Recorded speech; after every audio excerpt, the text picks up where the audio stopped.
this is Brian. Today is Tuesday, May 9th, 2023, and I'm here at Paso Picacho Campground in Cuyamaca Rancho State Park. My plan today is to finally get up there, Stonewall Peak, 5,730 feet. So this will be my first time ever visiting Stonewall, and it'll be the third straight week I've been here at Cuyamaca Rancho State Park.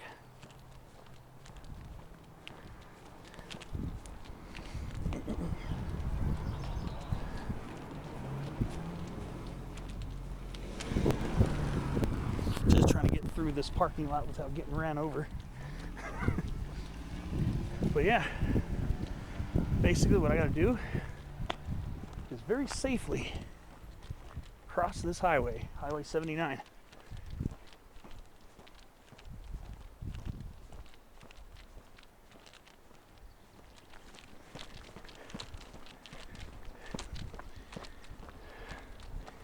Here to the Stonewall Peak Trail.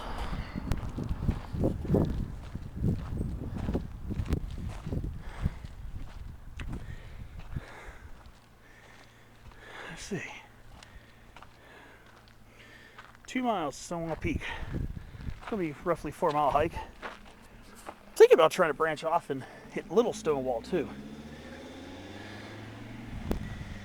That's what I'm hoping to do, is to get onto the top of Little Stonewall. We are right here at the entrance to the trail. Another beautiful canyon live oak. That was a pretty big theme of last week's hike. Seeing lots of beautiful canyon live oaks on the way back down. However, we also have lots of coast live oaks, or should I say southern coast live oaks. So we got Quercus chrysolipus, one of our live oaks, and another one of our live oaks, the southern coast live oak, Quercus agrifolia variety oxyadania. So most of my hike, however, is going to be out in the sun. So there will be a lot of chaparral and stuff I'll be hiking along, maybe some oaks, maybe. So we'll see. This is the start of our trail here. Already starting off very beautiful with some beautiful spring wildflowers here. And this is a type of miner's lettuce. This is a Claytonia parviflora, subspecies parviflora, very small. Parviflora, small flowered in Latin. And it's a species that doesn't have those arrowhead-shaped leaves like the other miner's lettuce, Claytonia perfoliata. So this one doesn't have arrowhead-shaped leaves at the bottom of the plant. It has really long, narrow leaves at the bottom. So yeah, so we're gonna have canyon live oak,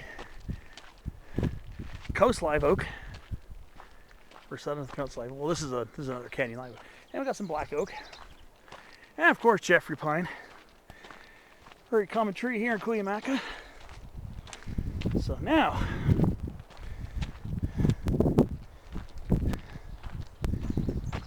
Cold Stream Trail branches off over here, huh?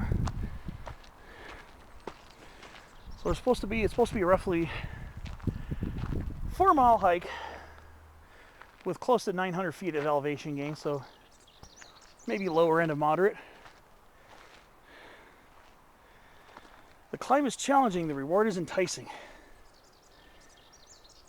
850 steps in a ground ray. I've heard about this. I've seen people's videos of this hike before, so it's not a surprise. I know there's a guardrail near the top. However, when I'm at the saddle between Little Stonewall and Stonewall, I'm going to try to see if I can make the bushwhack up to Little Stonewall. Vary the scenery today. We'll see how that goes. I've seen some people hiking blogs where some people have a gnarly bushwhack out of it, and some people are able to get up there relatively brush free. So hoping to be the latter of the two if I make it up there. Another big canyon live oak. Theme of last week. This is a beauty right here. This is a beautiful tree.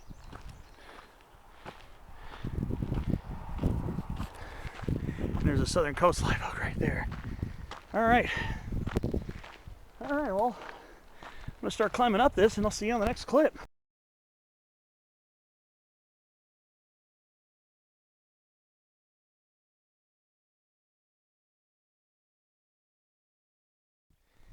So here's one reason, just one of many, why mid-spring is a great time to come here.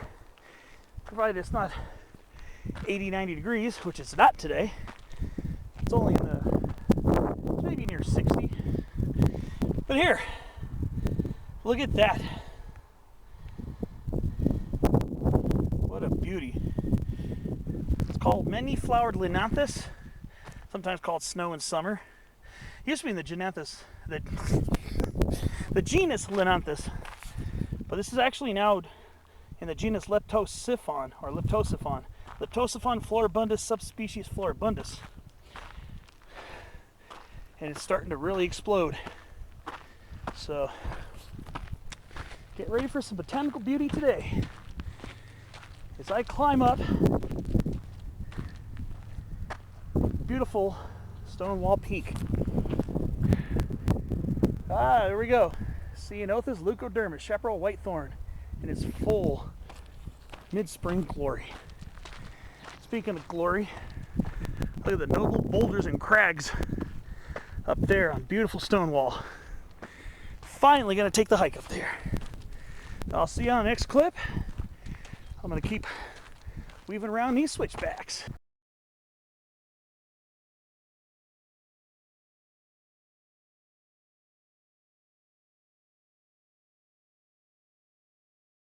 It's already getting sick views. This short distance so far. There's Paso Picacho. Of course, this is the expanse of last week's hike. Cuyamaca Middle Peak. That's what I was doing this time.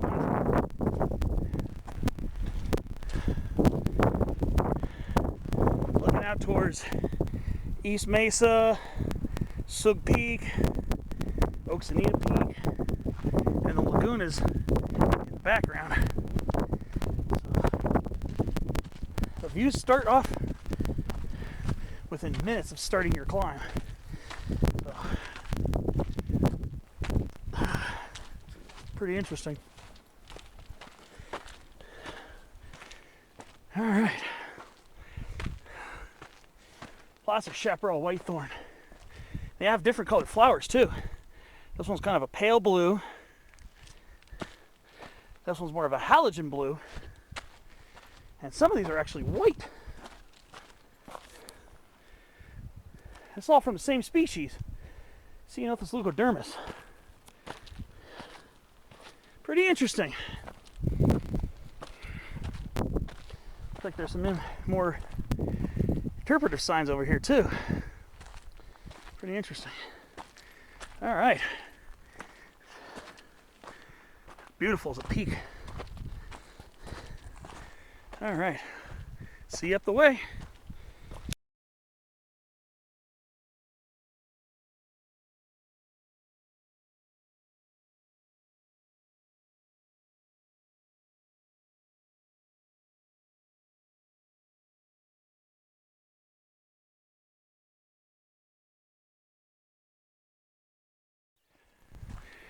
We're starting to enter a lusher north-facing slope now as we curve around.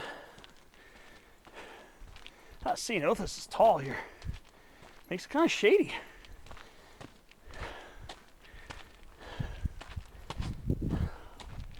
Very beautiful.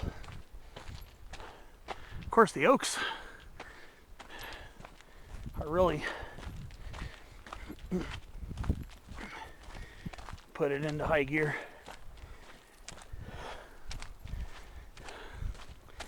Eventually, we're going to go curve around, and at just about 5,000 feet is going to be a saddle, and that's where I'm planning on leaving the trail to go up to Little Stonewall Peak first. That was kind of the plan. Get the bushwhacking part done early. Very, very scenic out here.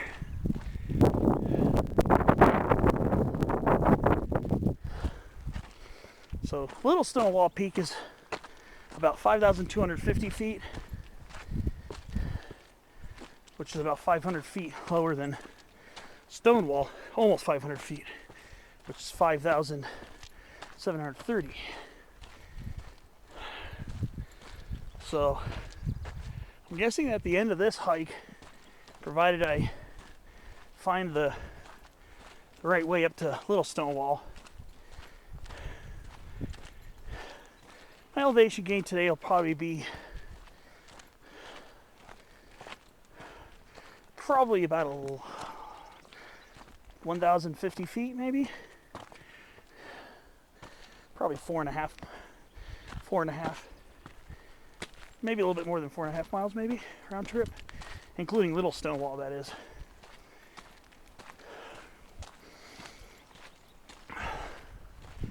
All right. Onward and upward. It's getting kind of shady over here. This backside's a little shadier. Pretty nice.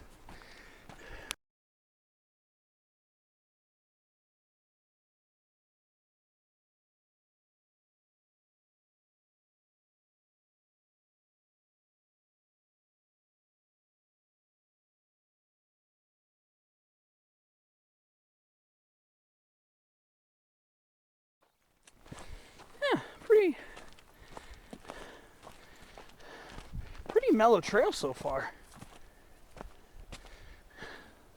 Not really steep yet. I'm sure it'll get steeper near the top.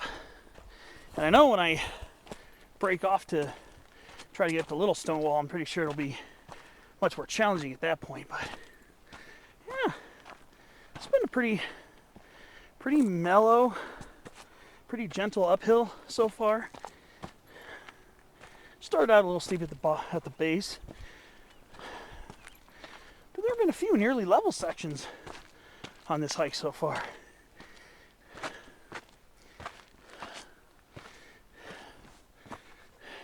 Just a little rocky, so just, be mindful of where you're stepping. But overall, pretty nice hike.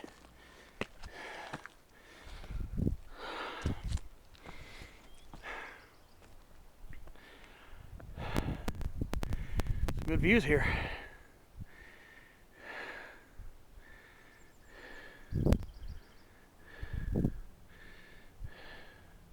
Quite nice up here. There's Palomar Mountain between Middle and North Peak. I can see Palomar Mountain. Still haven't gone there yet since 2020.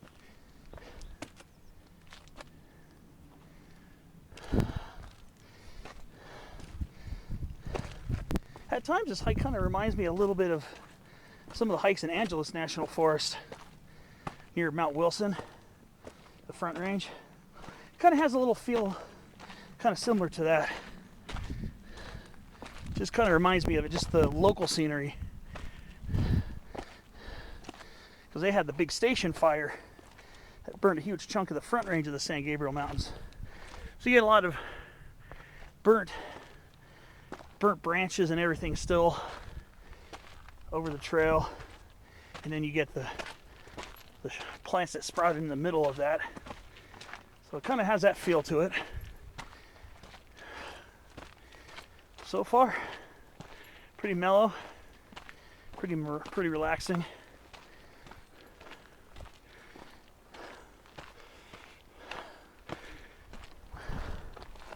Plus this portion on the downhill will be pretty nice too. It won't be all steep and bugging your knees.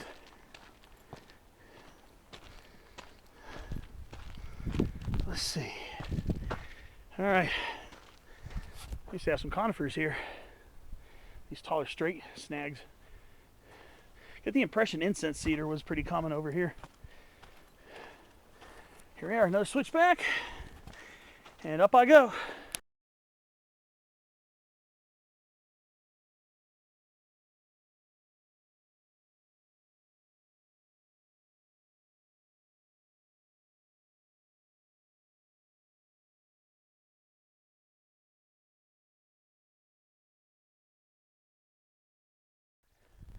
I'm still on my way up. Beautiful trail, what can I say? Very pretty area. Still not that high up above Highway 79. First part of this gains elevation pretty slowly. We got Rusa aromatica here, skunk brush, starting to leaf out and blooming up here. So I'm pretty sure it'll probably get steeper once we get past the saddle. That's what I'm going to assume, is that it's going to steepen up a bit, because we're maybe close to 5,000 feet right now. And then once we get past the saddle, it's another roughly 700 feet to get to the top of Stonewall itself.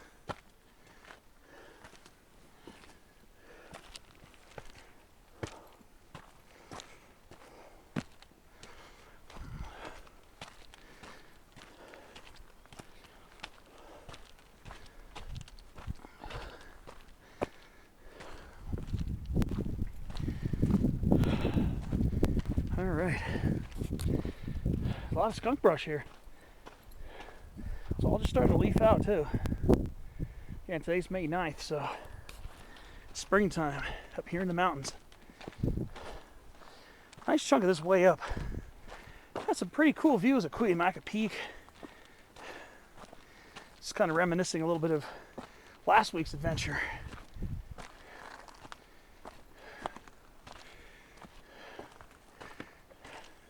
There's a coast live oak, Quercus agrifolia Bradiaxiodania. Looking nice.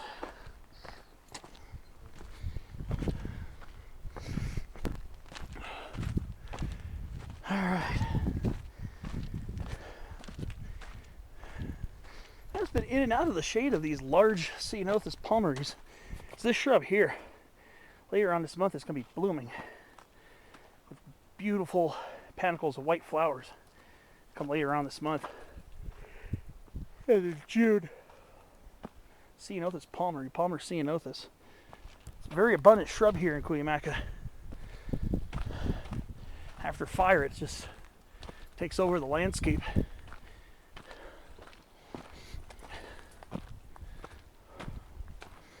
Okay, well, keep on climbing and see where that saddle is.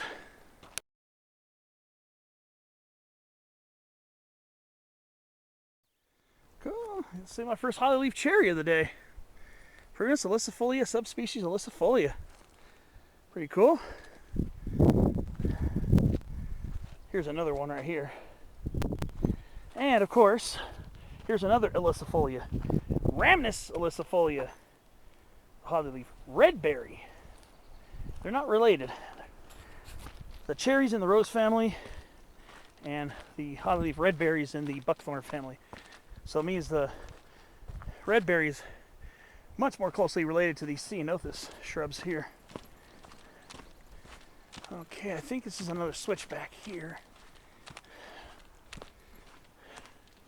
Oh, California ground squirrel, another one. Been seeing lots of these today. Autospermophilus beachy. It's one of our medium-sized squirrels, kind of brownish in color, with little light speckles on it. That's how you can kind of tell. And the fact that they're usually hanging out more on the ground than in the trees. There he is. He or she, I can't tell from here. Just chilling underneath that rock. Their name ground squirrel alludes to the fact that they are more terrestrial dwelling, as opposed to hanging in the trees like the western gray squirrel that we have, Sciurus griseus. A lot of times you'll see big holes in the ground. A lot of times those are California ground squirrel burrows. So yeah, it's a pretty mild trail. Like I said, some spots are rocky, so just, watch your footing. But kick back and enjoy the views too when you get a chance. Very viewful here. It's Cuyamaca Lake, of course, North Peak right there, and a lot of canyon live oak making a good recovery up here, which is always good to see.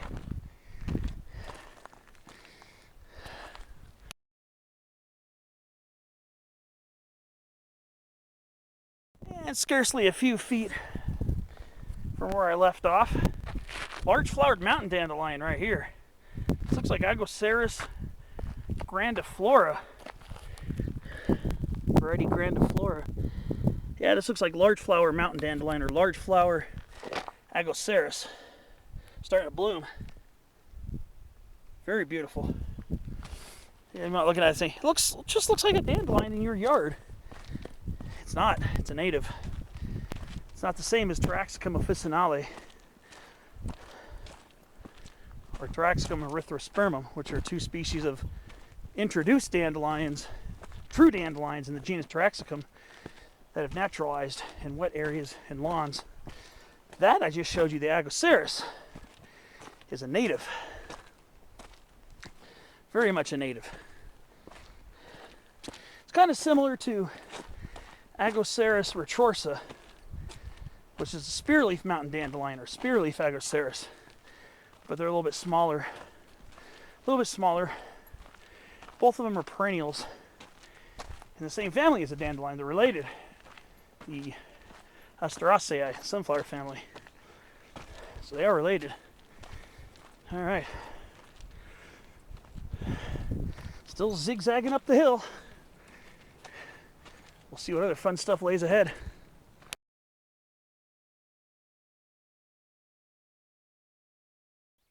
All right, so here I keep going, slowly and slowly gaining elevation. It's very gradual. It's a very gradual elevation gain. Probably, like I said, I'm assuming it's probably going to rev up a lot before we get to Stonewall Peak itself.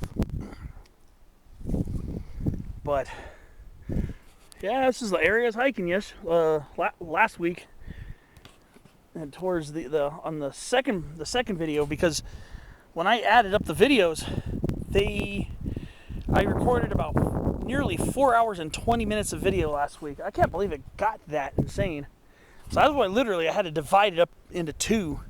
Part one was an hour and 41 minutes, and part one is when I went up there, Middle Peak, and then down to that saddle. And then part two is when I went up Cuyamaca and then did the loop. Now you can see a Lookout Fire Road as it winds its way up beneath Cherry Flat. That's Cherry Flat right there. And then there's the peak right there. So you can see how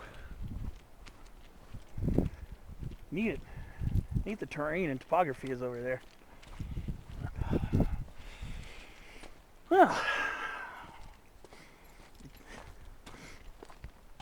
pretty neat. So I'm still not in a saddle. So it looks like I still gotta cut around the mountain, it looks like.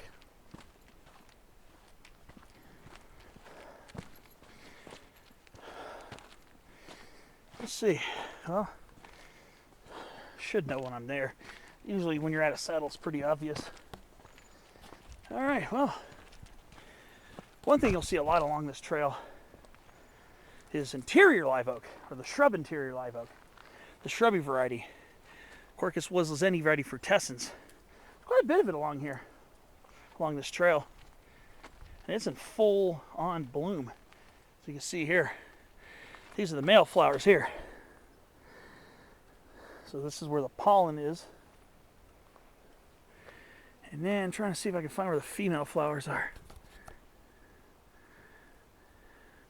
Right at the base, right here, my thumb is touching.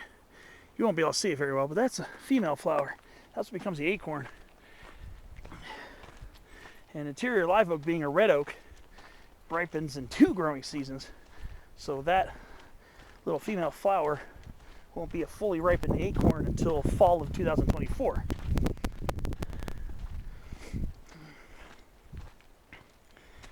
A lot of interior live oak along the trail here. Of course, though, lots of canyon live oak, naturally.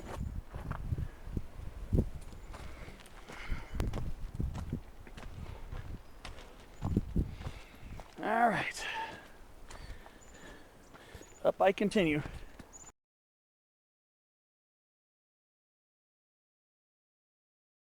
Okay. I'm less than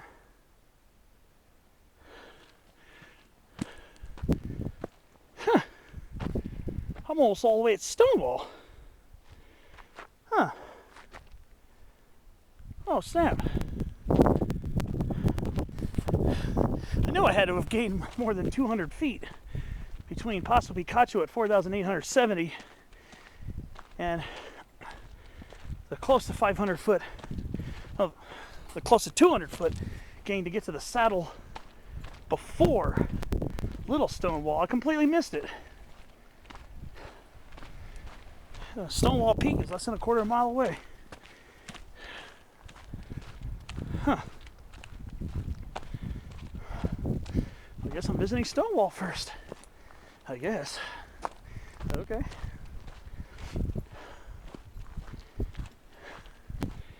I came up much higher than I thought I did. I was thinking, it's only 200 feet, but it feels like I've definitely climbed more than 200 feet. Kind of weird. I was thinking, where is this saddle? I missed it. I don't know how I missed it. The views, except in certain spots, are it's pretty hard to kind of see the saddle formation.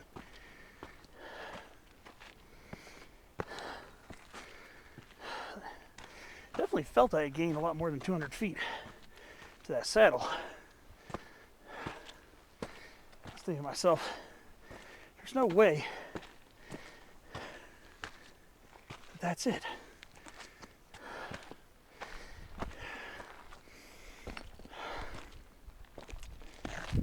Let's see.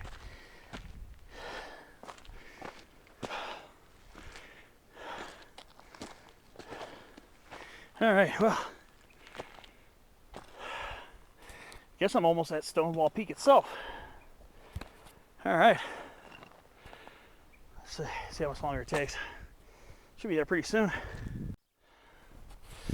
As I was saying to myself, it's kind of weird that I didn't see a saddle formation. I was saying to myself, I'm usually good at finding saddles so I can branch off.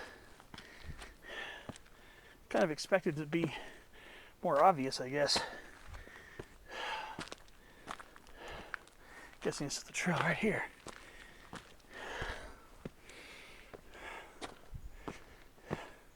Seeing some really...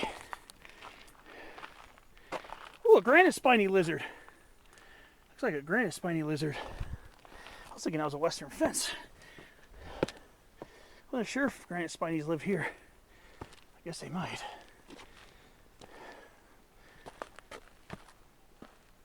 So I'm getting close to the handrails.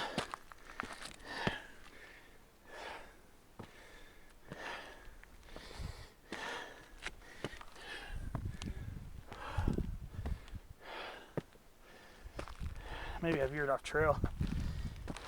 Let me see. Doesn't matter. Almost there. Yeah, but I left Little Stonewall Peak in the dust.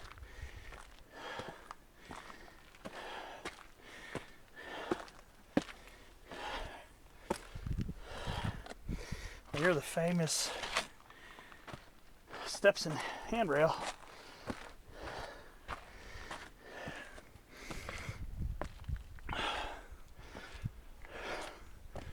Oh, another granite spiny lizard, I think.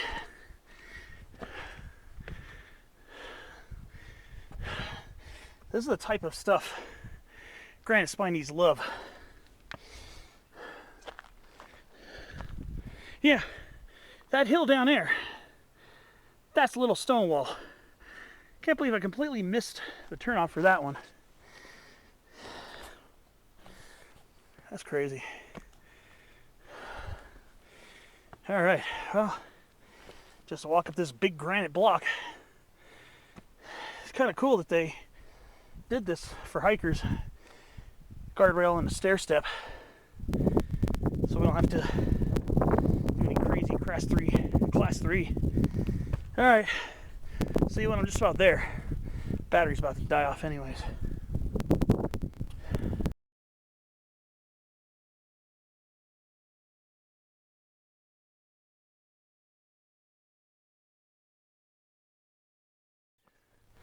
So I'm basically heading up the last few steps to get to the top of this.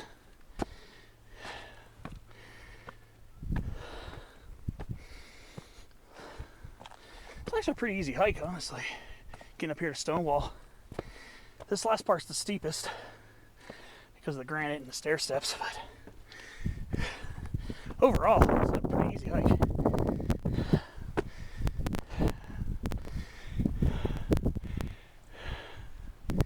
All right. Still hope I can maybe make the connection to Little Stonewall.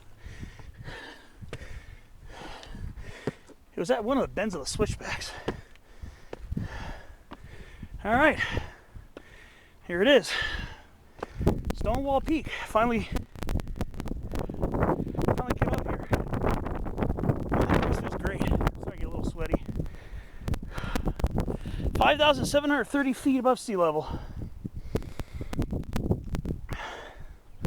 It's a pretty prominent peak. It's not quite a P1K. In other words, prominence of 1,000 feet.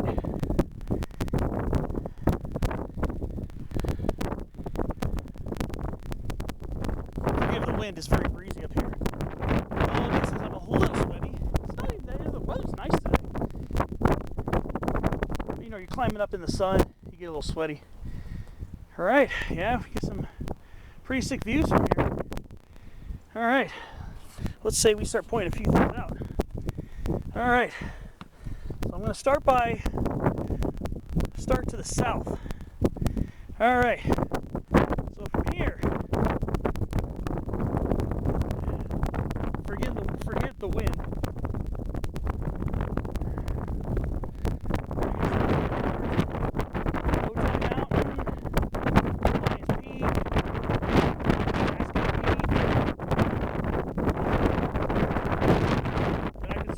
Cuyamaca Peak. Then I can see Los Pinos Mountain, and Corte Madera, right over there. Looking more south-southeast, and then underneath it I can see Watai Mountain at 4,880 feet. Long Valley Peak, the Laguna Mountains, including Stevenson, Monument Peak off to the east now, and then I can see Garnet Peak, and to the left of it's Garnet Mountain. And I can see Whale Peak over to the east-northeast, Salton Sea, Granite Mountain, the Santa Rosa mountain ranges including Rabbit Peak and Toro Peak, Santa Rosa Mountain. And then I can see the Vulcan Mountains, which are getting closer and closer. A little bit of the Vulcan Mountains, Hot Springs Mountain off to the northeast. Now we're going to swing it around to the north, and we got Palomar Mountain over there, and much closer at hand, Middle Peak, my first of 2 peaks last week, Cherry Flat, Cuyamaca Peak as we swing around to the west and southwest, and then we close it back to the south. Look for that gap there, the saddle. I can actually see Woodson Mountain over by Poway and Ramona. And I can actually see all the way to Woodson Mountain. It's kind of hazy over there. Yeah, here we are. Finally, I finally visited Stonewall Peak. Been needing to do this one for a while. But yeah, down there is Little Stonewall Peak. I definitely missed the turnoff for that. Kind of disappointed I missed that one. I'll have to go look for it again once I get back down. It's supposed to be at a pretty big switchback. The thing is, there were a lot of switchbacks, and I didn't really see a saddle formation too clearly. But I kind of wanted to get up there. So maybe on the way back, we'll see if I can make my way over there. And of course, closer at hand, Paso Picacho Campground right down there. And there's the lookout fire road that goes up to Cuyamaca Peak.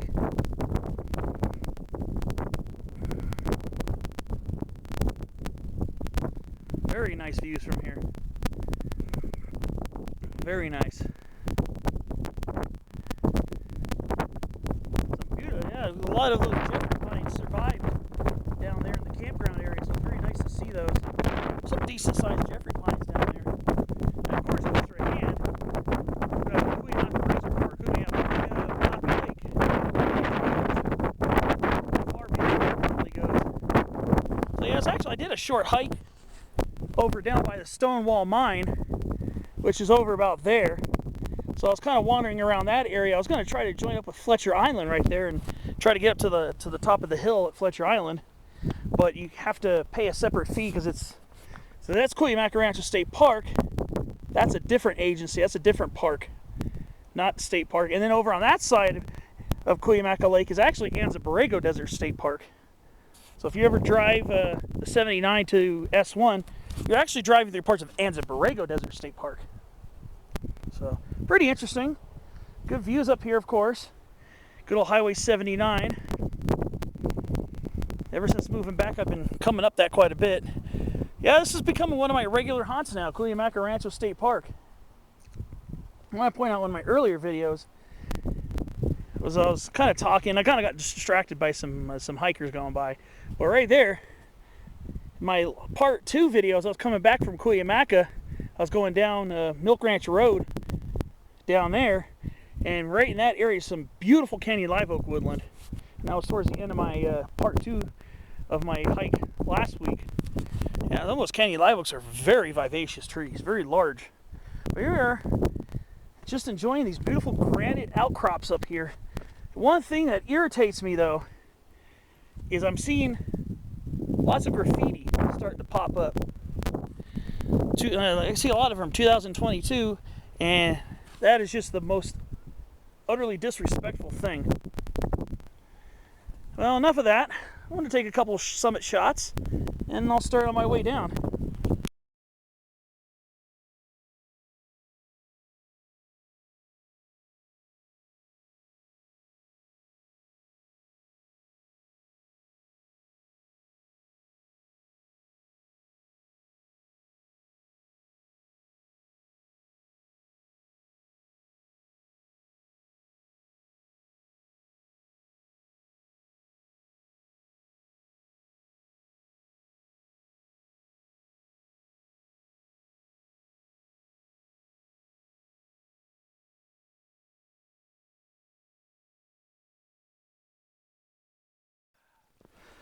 Alright, so I've left the peak.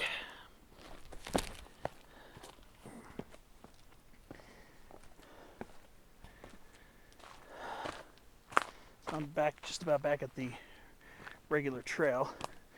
Yeah, this part's kind of like the free-for-all granite slab portion right here. This part right here was a little tricky. I mean, not that bad. A little trickier than the rest of the trail was, but overall, getting up here was actually pretty easy. If you have put in some hiking, this is not that hard.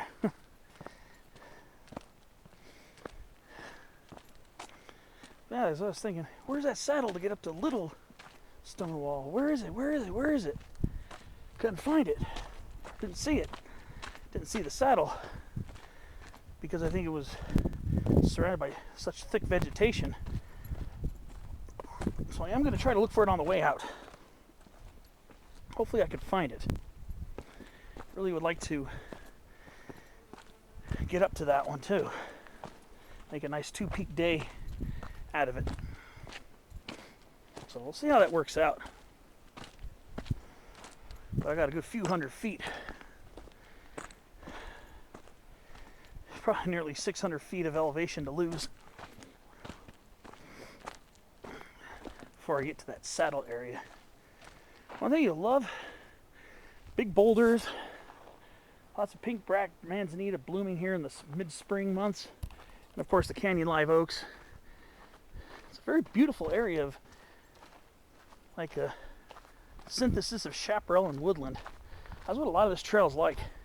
There's some areas where the chaparrals and chaparral shrubs and the regrowing oaks have gotten large enough to cast some shade, so we'll catch some shade on this hike. Alright, my clip kind of cut out in the middle of me talking. Fortunately, I ran out of memory.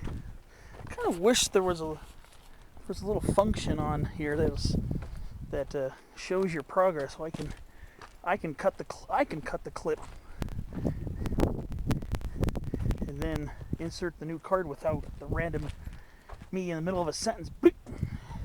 I don't even remember what I was in the middle of saying. And I was talking about a good like 600 feet to get down to the saddle between Little Stonewall and Stonewall, and then that this hike was pretty mellow.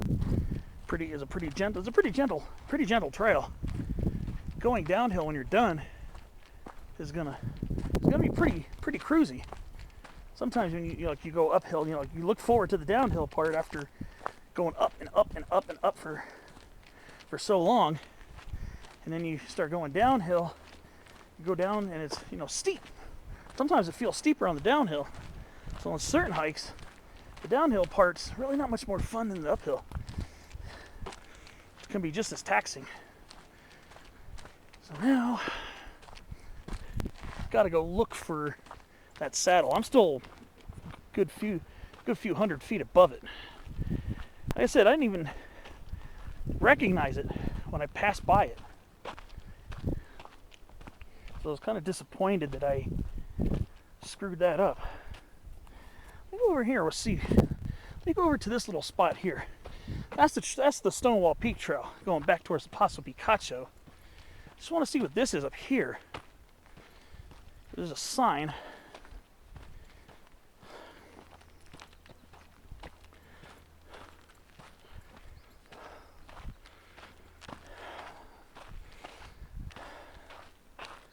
This is towards the California Riding and Hiking Trail. Let me go down this a little bit, just take a look.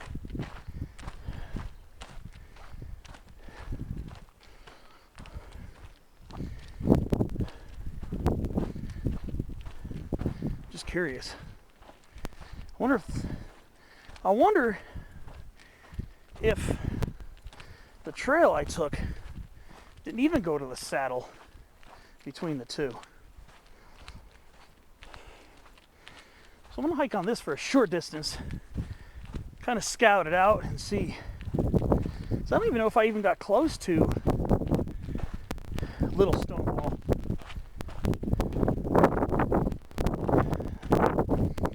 If that's the case, I might have to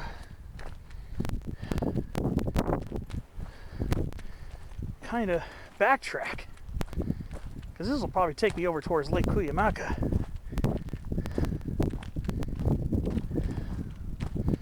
Let me see something here.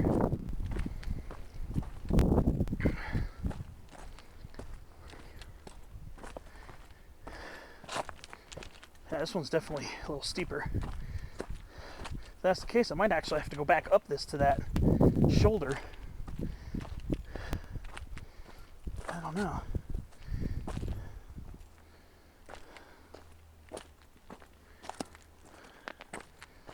I wish I can kind of see a little bit better. So I'm going to go around this part here. Yeah, this is definitely steeper. This trail here.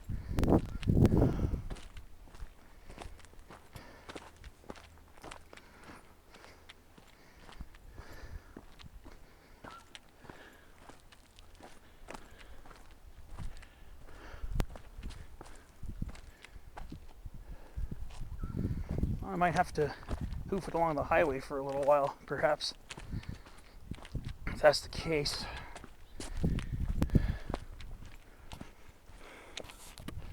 I'm wondering if this trail here, I think this is the one that goes closer to that saddle.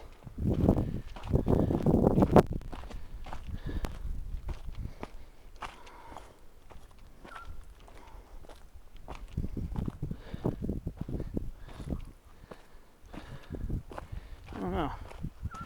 I'd hate to go down this one too far and then find out that no, it didn't.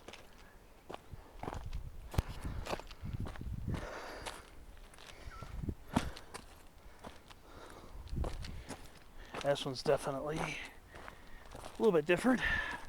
This one's definitely not as gradual as the Stonewall Peak Trail.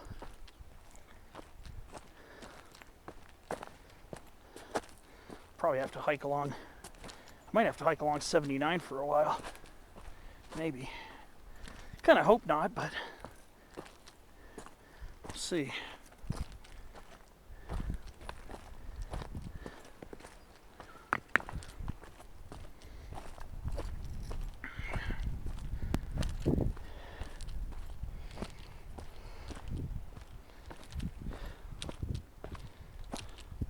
So it does a lot of smaller switchbacks, I noticed.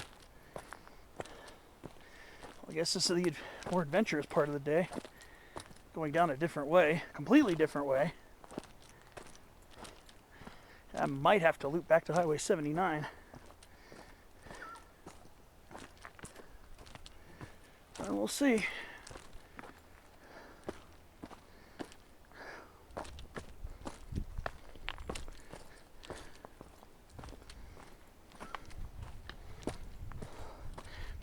Maybe I made the wrong assumption. But I could have sworn you got it from the switchback on the Stonewall Peak Trail.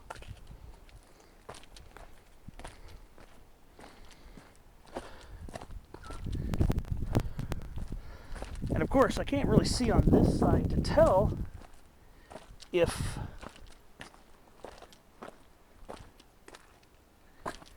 there are any saddle formations. Oh well, we'll see.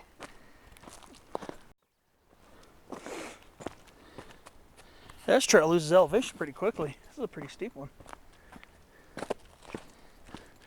I'm getting closer to, the way it's going is getting closer down by 79. I mean, I'll hoof it along 79, but I was hoping to find the saddle to get up to Little Stonewall Peak. Kind of disappointed. I want to get up there too. Would have been pretty cool to get up to that one. This one's not as cruisy as the Stonewall Peak Trail. Well, I'm going to make an interesting loop out of today, it looks like.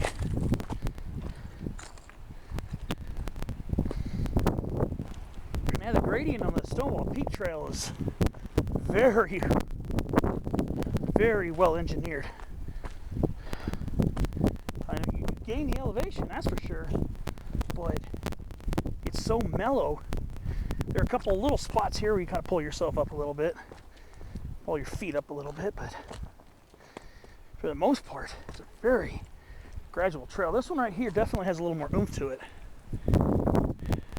See, that right there is the junction of the road to Stonewall Mine in 79, and my first stop off here at Cuyamaca was at the mine area, where I kind of did a small kind of a loop hike near the lake, but within the state park portion, state park area, just below the lake, or I should say south of the lake. So this, not 100% sure this is gonna. Well, I think this will lead out over by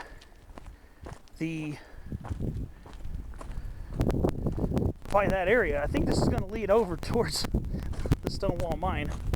So I don't know if I'm going to necessarily have to go that far, but I might have to hike to that road leading into the mine. It's a small very narrow paved service road. You can get to, I guess, Los Caballos group campground, and then further up is the end of it at the mine.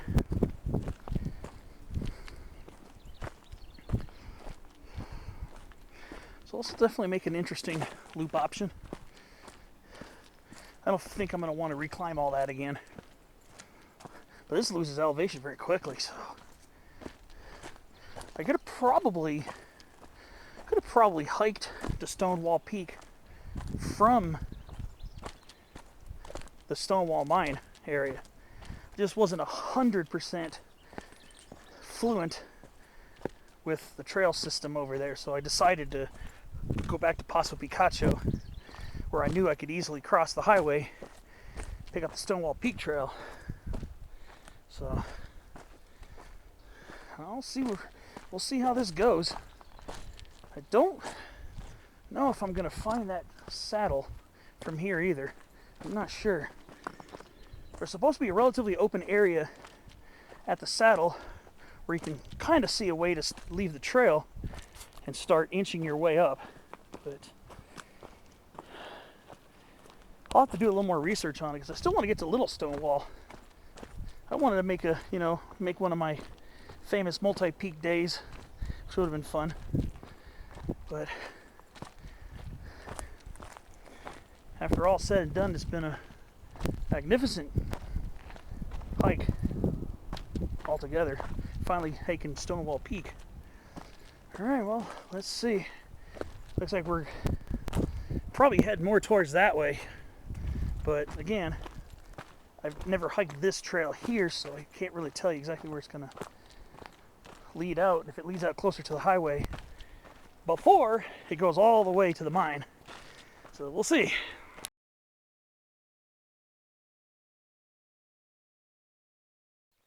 Okay, so this was the trail I was supposed to be on to get to Little Stonewall. Right there, right ahead of us. Still a little above it too. That's where I was supposed to be. So I was supposed to be on the California Riding and Hiking Trail to do this hike. So I probably should have scouted it out better from the Stonewall mine area. Probably would have been able to do this more easily. So that's Little Stonewall there. So this is the actual trail I needed to be on. This is, I guess, part of the California Riding and Hiking Trail, or the CRHT. So this is the trail I was supposed to be on. So on the Stonewall Peak Trail itself, I don't think it really takes you to the saddle. So what I need to do is get down to the switchback in that area there, and then try to see if I can find a as gentle possible route to get up the 200 feet to the summit. Because the trail is going to go through the pass, or the saddle, at about 5,030 feet. So that means I'll have maybe a little over 200 feet of climbing. So apparently, this is the trail I wanted to be on to hit Little Stonewall. So now, it looks like I'm going to have to make a pretty weird loop out of this one. I'm going to have to take this back to wherever it leads off, and then probably walk on the roads walk on the service road to the mine to get back to Highway 79, and then hike Highway 79 back to my car at Paso Picacho. So that's going to mean an extra probably 250 feet of elevation gain. Maybe about 220 feet of elevation gain, because where I get off is about 4,600 feet or 4,700 feet, and I got to get back to 4,870 feet at Paso Picacho. So that'll be another little over 200 feet of elevation gain. So now this hike is looking more of a 1,250 foot elevation gain.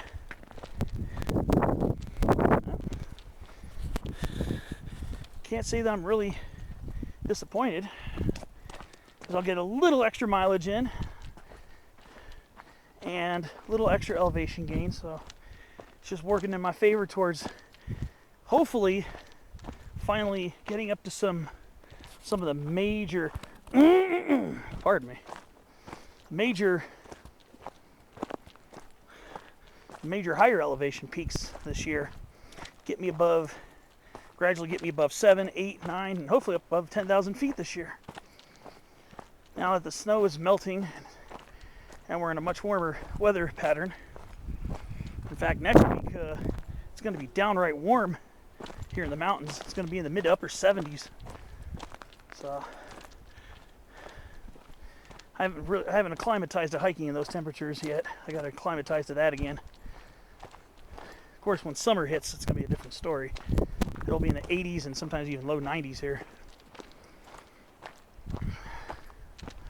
So all hikes here at this elevation will have to be short and early in the morning. So let's see. This trail's mellowed out a little bit too. Once you get to the upper ramparts of Stonewall Peak itself, this trail kind of picks up a little bit. That's kind of neat. It's definitely more exposed, more of a sunnier location here, even though we're kind of facing north. Looks like the regrowth has been a little slower here.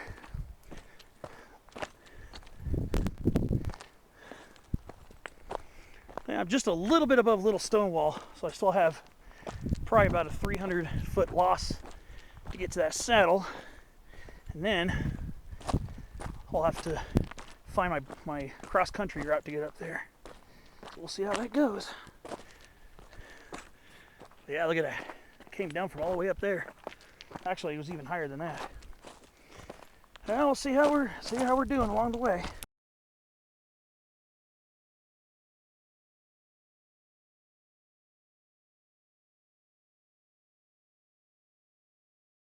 Time for a little herpetology with Brian. It's my second alligator lizard of the year. San Diego alligator lizard, Elgaria multicarinata webby. Just like the last one's kind of has its arms at its side. What a beautiful lizard. Just chilling right on the trail. At first I was thinking, oh, is there a snake? But then I saw the beautiful coloration of the alligator lizard. So, all right. Pretty cool to see. Love me some herp sightings. We got some baby blue eyes here. Oh yeah, Buffalo Menziesi. Assuming that's variety integrifolia, but those are kind of pale. The variety Menziesi is a little darker. This is a pretty cool backside of Stonewall Peak here. This is really nice. Very beautiful on this side too. So I'm kind of glad in a way that I decided to go down the other side.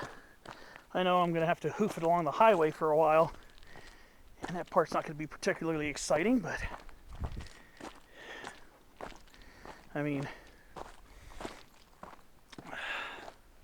sometimes you do what you got to do to make a multi-peak day. So we'll see. I'm still descending.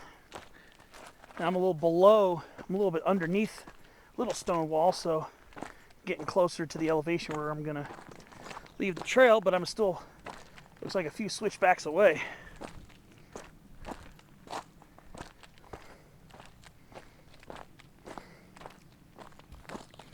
All right, onward and downward for now.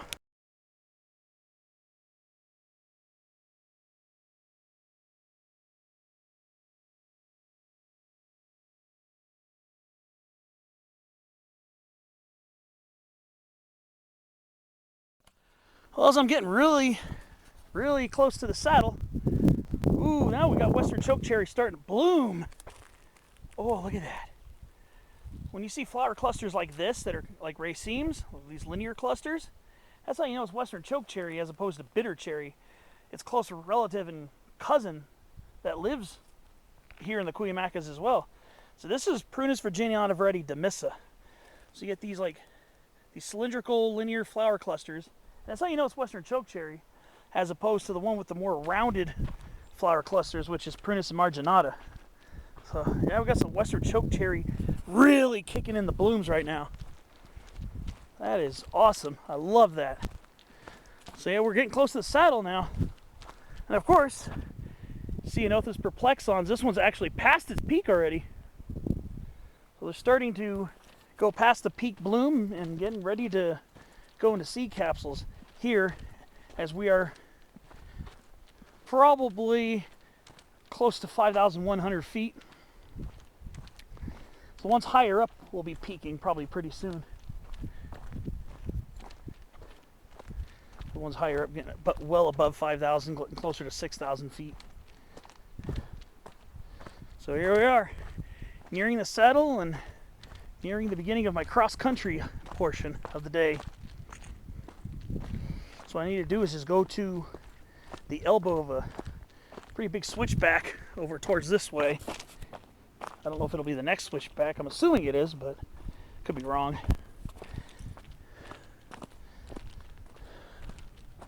This will definitely make an interesting loop hike. All right. So it looks like I do have a little bit of elevation to lose, I think, because when I looked at Google Earth imagery around Little Stonewall, I saw an area near the saddle that was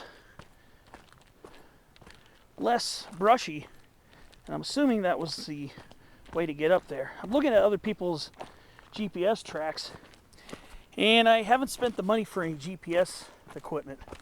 I believe that I probably should. But also, it's also good to know how to navigate on your own when technology fails, and that will happen at some point. All right, so I'm wondering if I should leave the trail now, because this looks like the switchback right here. See, as we go around here, we curve. So I'm wondering if this is where I need to leave the trail and start bushwhacking my way up. Doesn't look too enticing from here. I'm supposed to go roughly east to get up to the peak. So, guess I will look at it a little bit and see, because right here, it looks pretty brushy from here. This does not look like a really good place. Well, actually, this might be it.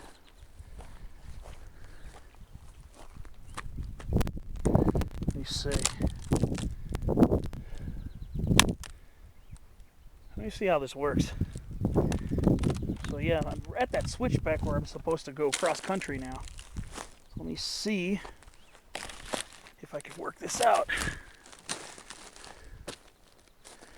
And see if I can get up there. All right, start concentrating on this. See how this works out. All right, haven't made too much progress, but came across a somewhat open area over here.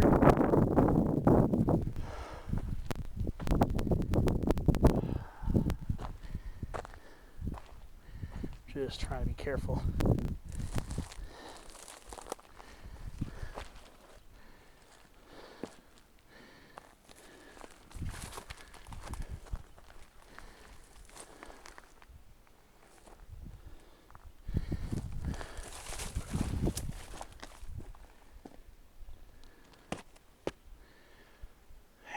Grass over there. I'm trying to only walk where I can see.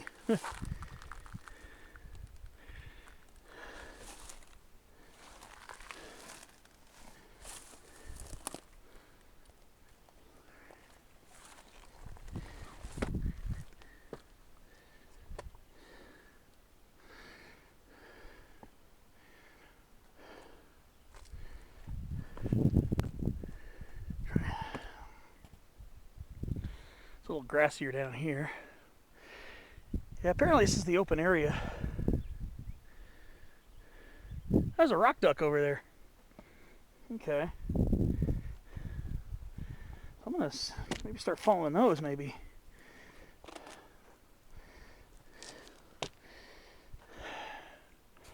So we'll see. We'll see if that's helpful.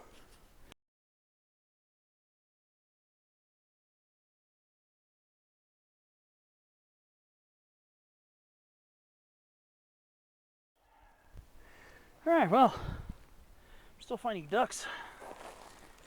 So this might be one of the routes used by certain peak climbers to get up here.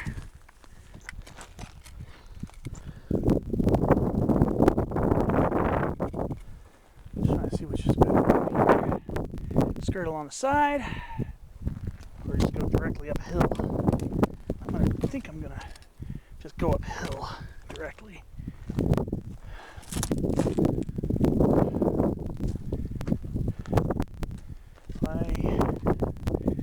Trying to see. So I'm not that far above the saddle.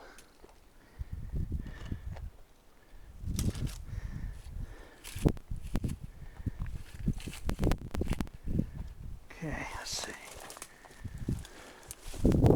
Definitely gonna have to rely on my wits today. So I'm gonna go ahead and let me just scramble at these rocks and see. All right, I'll see a little bit higher up.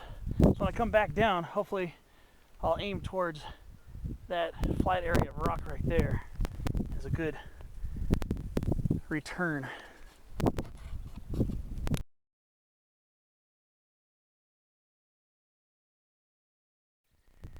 So I've been trying to work my way up. Haven't got very far.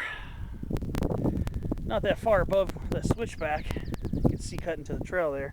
I went somewhere there, past that little flat rock area where I know I saw a duck or two. I saw another couple more. And then there was a nice little boulder band running just below us. You can't see it from here because the chaparral is really thick. It was kind of running along there. And then it led up to, but I crossed it instead of hiking along it. I was trying to keep a relatively straight line, according to what I saw on the GPSs. I definitely having some difficulty trying to find a good way to get up there, because everywhere I walk, everywhere I've gone so far, has been a wall of chaparral shrubs after a small open portion. Then it gets all insane again with brush.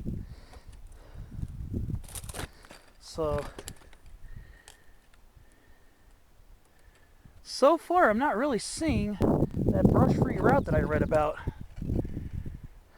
It's very much brushy. And I left the trail at about the point I saw on the GPS tracks. So maybe should have zigged somewhere instead of zagged, maybe. I am just kind of looking around to see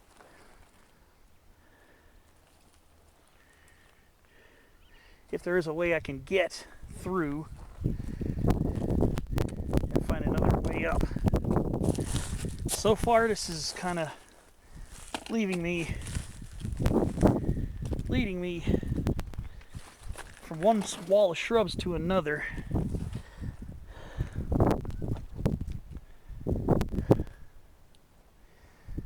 So there's a pretty good chance that I'm going to reach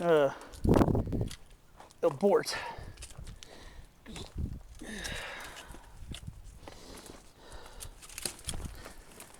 I don't want to be doing this for a bunch of hours, just trying to get to a peak. Usually I'm pretty resilient, but even I know when I should take a step back and let it go.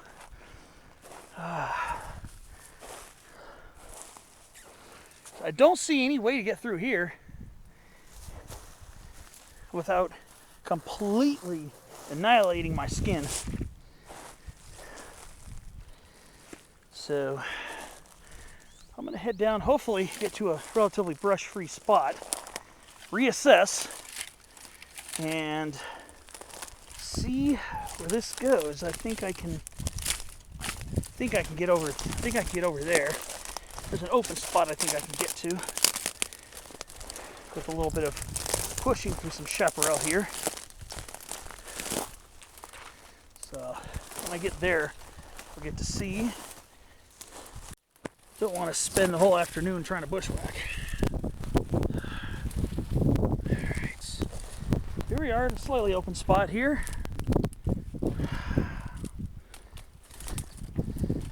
Kind of got my own makeshift hiking pole. Okay.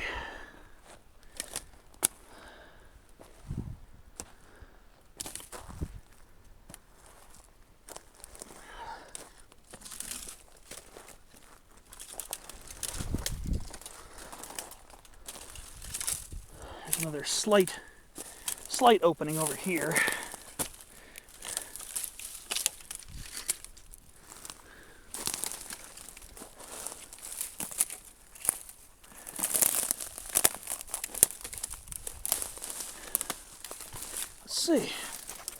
See what happens when I get over here. At least I'm going uphill.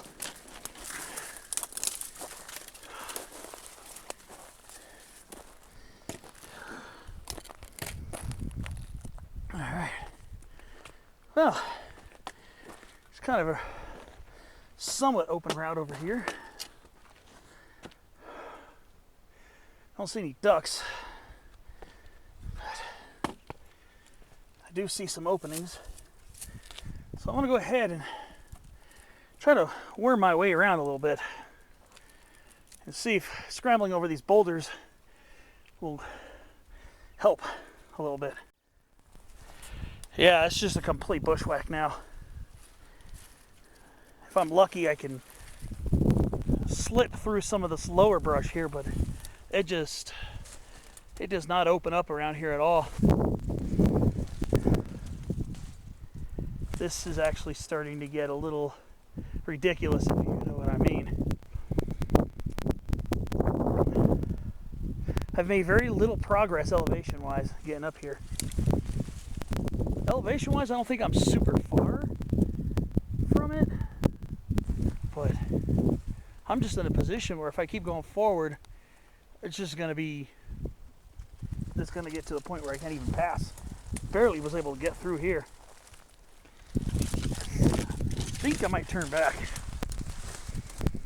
Oh boy. I'm going to study to see if I can find a better way up next time.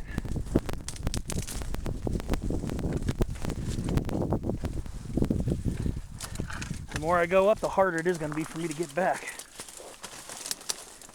So, right where I started picking up this clip was basically my turnaround point. This is just a little too much for my taste. If this were a tall pine forest, it'd probably be a much less understory of chaparral, and probably not nearly as bad of a bushwhack.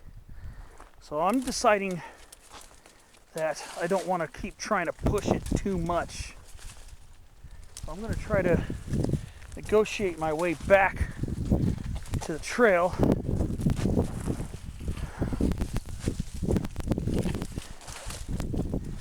I mean, I'm not getting cut up too badly. I mean, I got a few scrapes and everything, but it's just takes a lot of toll to force your way through all this crazy chaparral. And the chaparral is only going to get taller with the passing years. So that's what I'm going to do is I'm just going to turn back and try not to overdo it. Now if I get down and I see another duck or something, I'll probably end up going down slightly differently than I came up. If I see a set of ducks, then maybe I'll go for it still. But at this point, I don't think it's worth it, in my opinion. It's starting to get kind of insane over here. So yeah, I got up maybe about 20 feet higher than where I am now. So now I do have to do route finding to get back as well. In other words,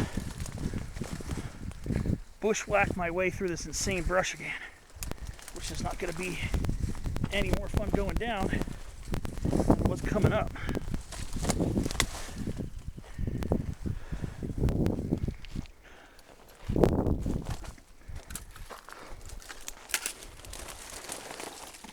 Kind of just have to work my way around and look for a more obvious way to get down this.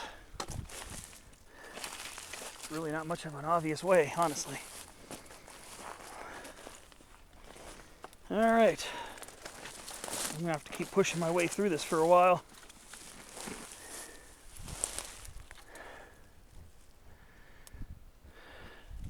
All right, I'll see you on the next clip. Here's another really big reason why I'm turning back and not pushing it any further. Because right there under the rock, that's a speckled rattlesnake. Crotalus mitchellii pyrrhus. That's a speckled rattlesnake. The first time I've ever seen one. When I was coming down from this rock, I saw the head of a reptile sticking out, triangular shaped head. I was thinking, I bet you it's going to be a rattlesnake. And it was. That was the first time I've ever seen a speckled rattlesnake. That's why I'm not going to be doing any more bushwhacking today once I get back to the trail. So yeah, that was a speckled rattlesnake. That's why I'm not going to be doing any more bushwhacking after I get back to the trail.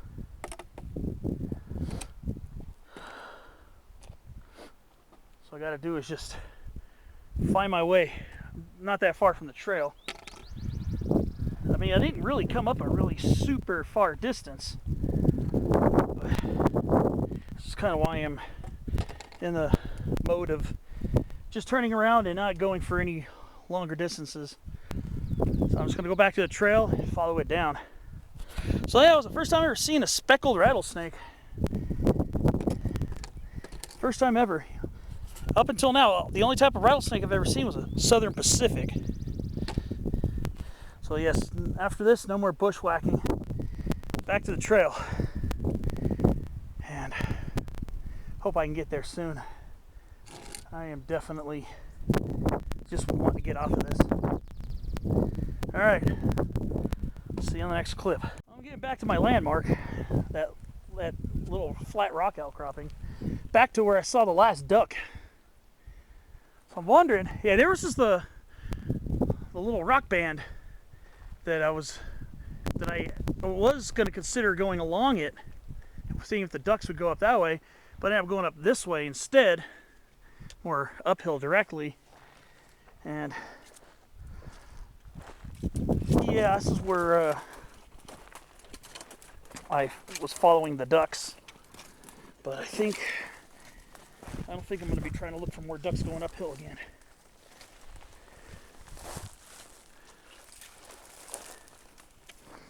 So I'm just going to navigate my way through this.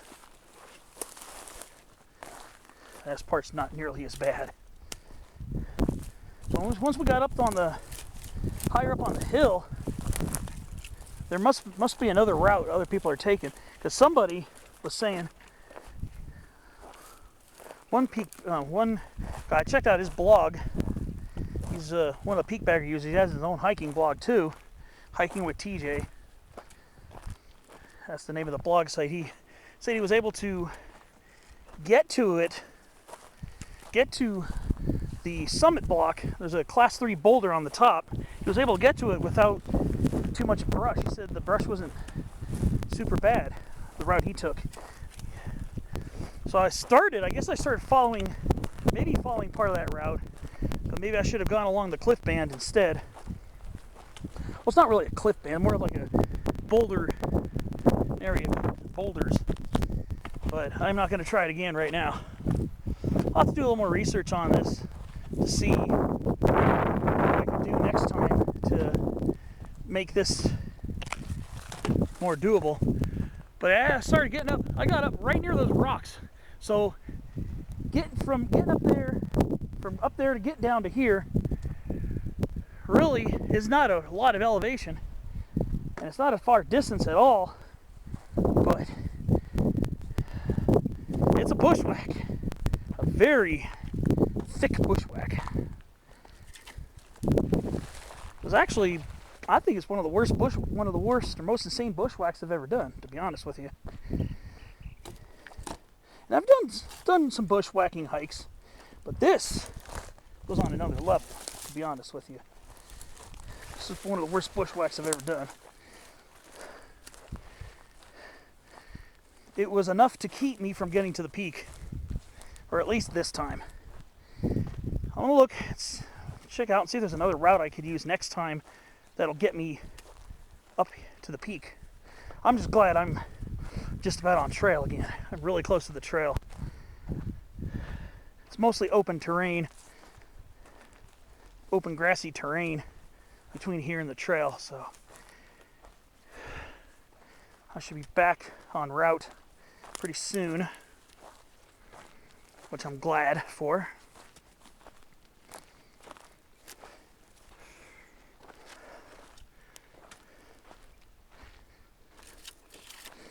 That was pretty insane.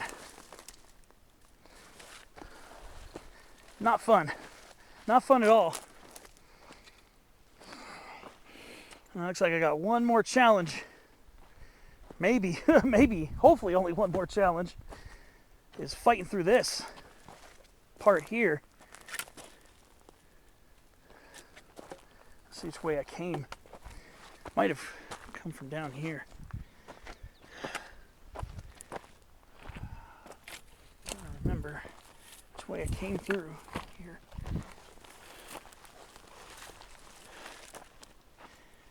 I'll go down this way.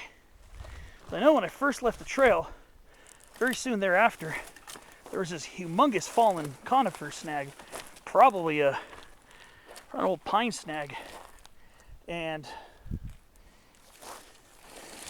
I literally walked on top of it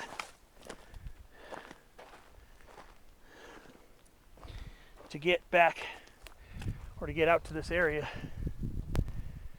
All right.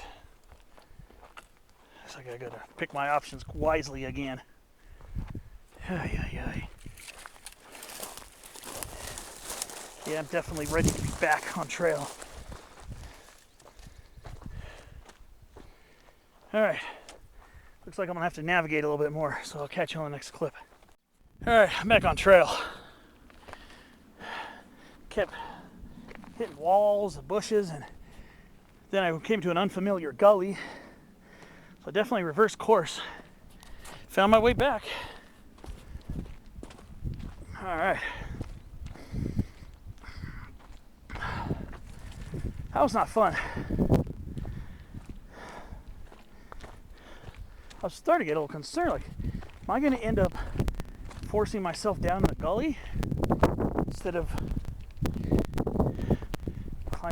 get back to the trail? Actually, I had to climb up a little bit. But then I ended up finding the huge rotten log on the ground. So once I found that, I knew everything was going to be good after that. So, back I go. Oh, that was a pretty sweaty bushwhack. Not a fun one either. Coming back was actually much more difficult.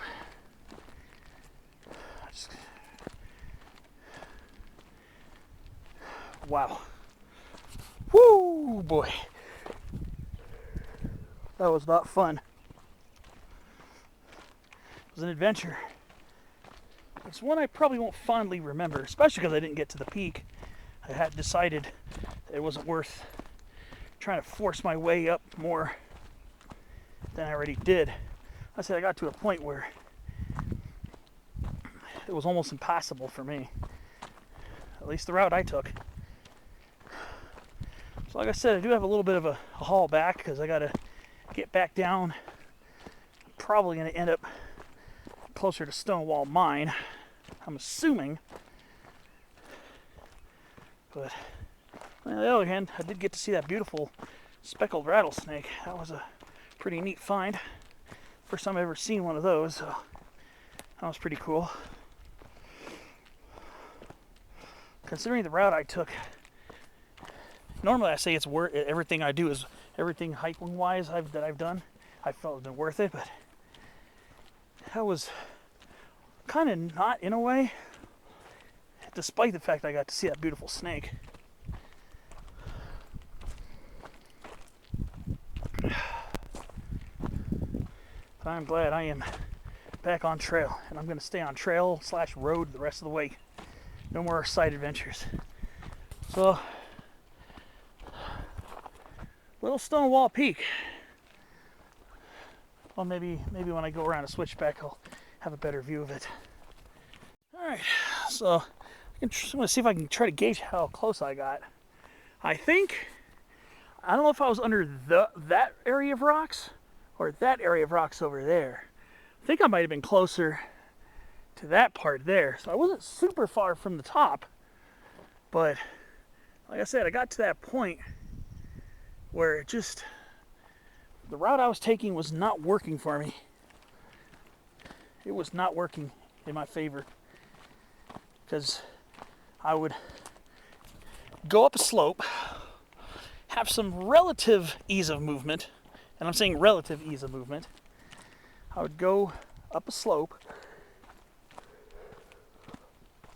then it'll be some moderate bushwhacking and even some open spots. Then it would get really tough and tight. I literally had to force myself through the brush, and that takes a lot of energy to do, despite the fact that that's not a really steep slope. If it weren't all a bushwhack, if it weren't a bushwhack, it'd been pretty easy to get up there. So I would definitely recommend doing more research before attempting that myself. Maybe one day. I'd say I probably made up, hopefully, about 80% of the way up. I'm guessing. But yeah, I guess, that's when it's good to sometimes have a GPS file. You can follow it. Yeah, like I said, I followed a couple of rock ducks and then they gave out, at least the way I went. If I had gone along that, if I turned right along that rocky outcropping past that flat rock area, I might have had a chance. Might have had a pretty good chance. But once I got below the next outcrops of boulders, and I was just looking at it, I just saw that it would require an insane amount of effort, more effort than I would have been willing to give to do that. Especially because I also have to be aware of my surroundings. When you're hiking off trail, you got to be aware of your surroundings. You got to be aware of your your location, the vegetation, the rocks, the landmarks. Basically, your landmarks. And if you're doing bushwhacking in mountainous country, keeping an eye out for the peaks and what position they are in when you left the trail, keeping it as close to that as possible when you're returning to the trail, and then also looking out for hazards like venomous snakes, poison oak, and stuff like that. The closest thing I saw to poison oak was actually its relative, skunk brush, which I ain't really worried about that. That's not the same thing. It looks like it. And of course, I was scrutinizing the plants as I was passing them. But yeah, there's a lot of skunk bush, so You might think there's a lot of poison. Maybe there is poison oak in other portions. Maybe there is some poison oak. But the way I came, luckily there wasn't a rattlesnake hidden in the bushes. So it does it does indeed require some risk if you're going off trail, especially spring and summer and early fall, because you might have that chance. That's kind of why I carried that stick. I was just gently tapping the ground and bushes around me, so if there was a snake, especially a rattlesnake, I would be able to at least put some vibrations on the ground so the snake knows that I'm there, and I'll hear either rustling or a rattle, and then I'll know, okay, do not proceed any further and look even more carefully. I was trying to be pretty careful, but being careful is kind of a relative term when you're going off trail, because you don't have a trail in front of you to see the obstacles on the trail. When you're off trail, you don't have that. You got grass, bushes, trees and shrubs, lots of herbaceous plants that could conceal a snake. So it's always just good to be aware of your surroundings. So if you do go off trail, you kind of have to make as much noise as possible in case you do come across a hazardous animal. And honestly, we're probably more hazardous to them than they are to us. But they will defend themselves if they feel it's life and death for them. So, like I said, I did kind of push the envelope. This would have probably been better for a cold winter day. Then maybe I would have felt better about persevering. Slightly better. Especially considering how insane the bushwhacking got. But, oh well. I'm back on trail. I'm heading downhill gently. And no more off-trail adventures for me today. It's all trail back to the car. Alright. See you down the way.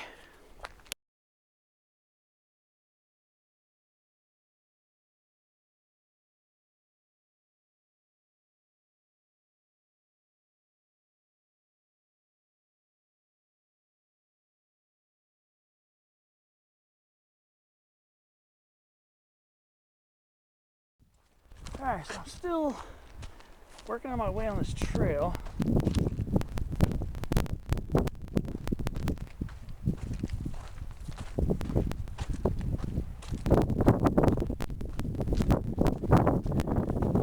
Another huge tree snag right here. Getting near some of the remnant pine forest. Not that far from it, actually. I can see it just up ahead. You'll see the Jeffrey pines. So pretty close to the forest.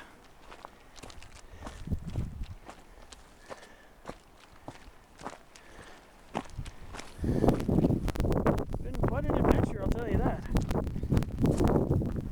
Trying to get up the Little Stonewall. I figured that would be the toughest part of my day.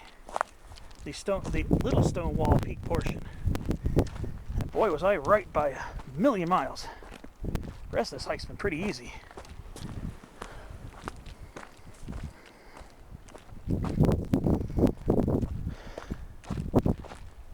So yeah, I can see some trees up ahead, which is nice. I gotta see exactly where this is gonna lead out. So it looks like I'm gonna have to hoof it along the highway for a while. Which is probably not going to be too much fun either, but it's not going to be a huge navigational problem. Just got to walk the road.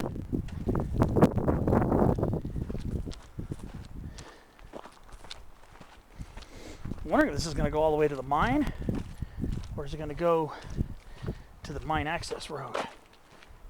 We'll see.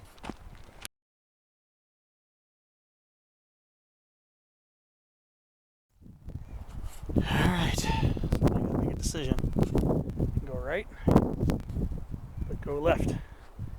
So this was the Stonewall Peak Trail.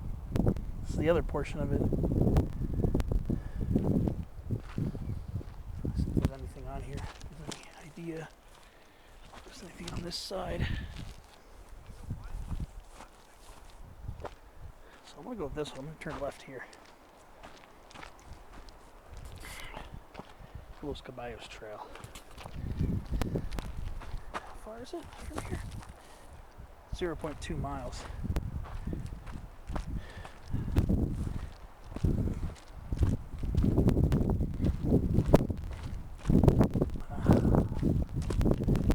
This beautiful Jeffrey pine forest. Beautiful.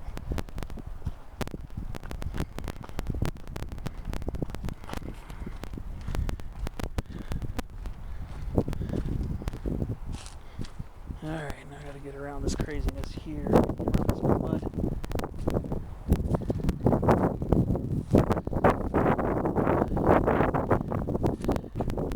Oh boy. Now my feet are gonna get all wet. Lucky.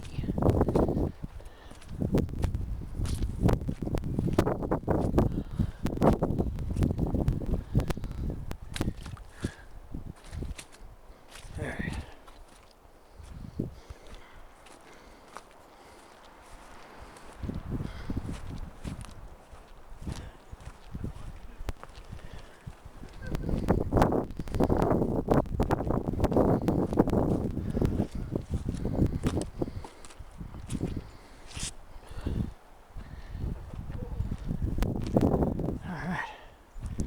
Take a little break here for a few minutes, get something to drink.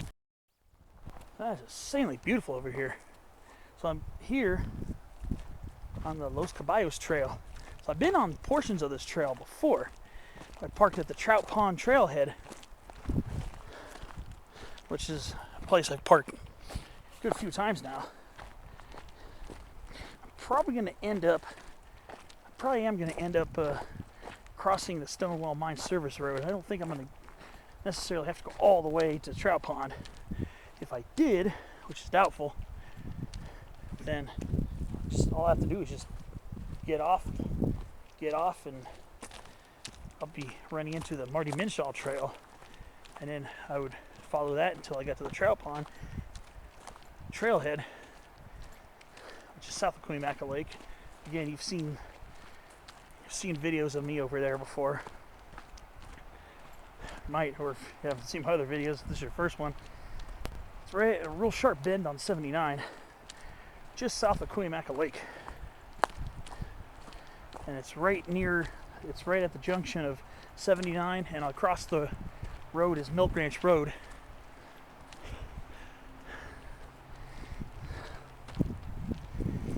I mean, that's why I took the chance of taking the other side of the Stonewall Peak Trail, the backside of it, and that's where the saddle was after all this time. Yeah, I can see the road, not 79, but the Stonewall Service Road. So I'm gonna basically, when I get there, I'm gonna turn left, bear left, and then head towards the end of that road where it does a T intersection. Alright, let's see. Here's the Los Caballos.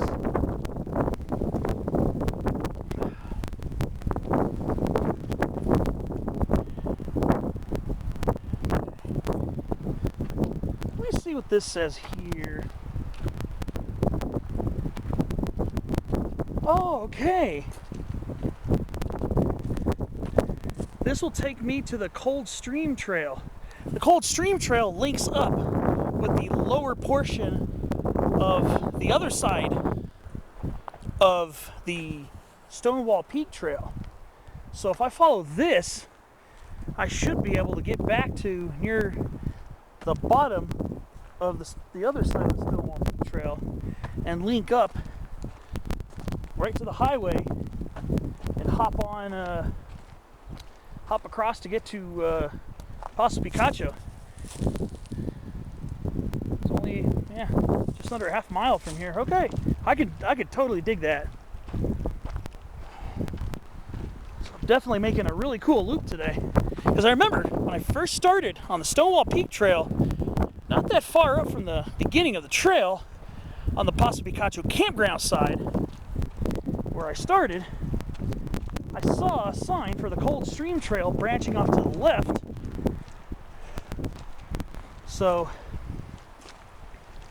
that's pretty cool. All right. So I thought what I was gonna have to do was get down there and then just walk to the highway, which I could have done anyways. But if I don't have to walk along a high-speed highway where cars are whizzing by really close, there's not really much of a shoulder, I'd rather hike on the trail. It's safer. All right, well, just gonna keep following this, and eventually I should meet up with Paso Picacho Campground in a little bit. Definitely will have a little elevation gain on the way, I think, because we're below Paso Picacho's elevation. I think we're somewhere around 4,700 feet. So I'll have to go up to about nearly 4,900 feet. I mean, I'm not really worried. It's nothing to worry about. Anyways, there's Stonewall Peak up there anyways. So,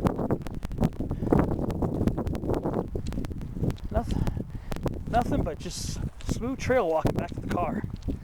All right, catch you on the next clip.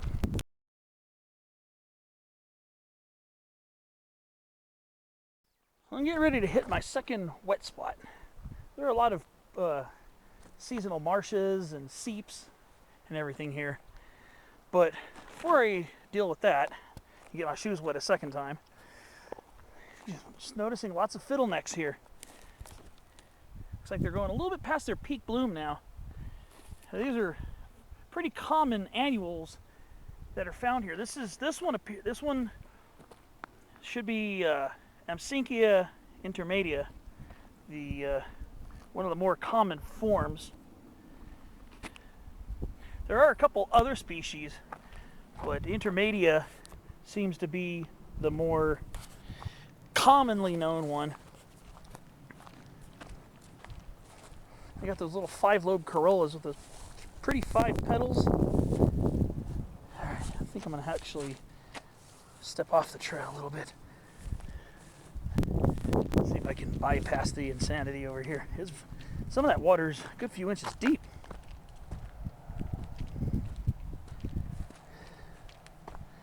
I'll tell you one thing. It's been a really good floriferous spring. It's been a lot of cool wildflowers this year. Ooh, and a little trickle too. Yeah. The thing about this area near Cuyamaca Lake, you get lots of trickles, rills, rivulets, springs, and seeps. So early on, right now, April and May seem to be the best times if you're trying to catch both wildflowers and watch all the beautiful little water trickles everywhere that literally crisscross this land. A lot of this stuff is what feeds Cuyamaca Lake, because we're a little bit higher up than Cuyamaca Lake, not by much. I don't even think we're super far above 4,700 feet. Cuyamaca Lake being at about 4,650 feet.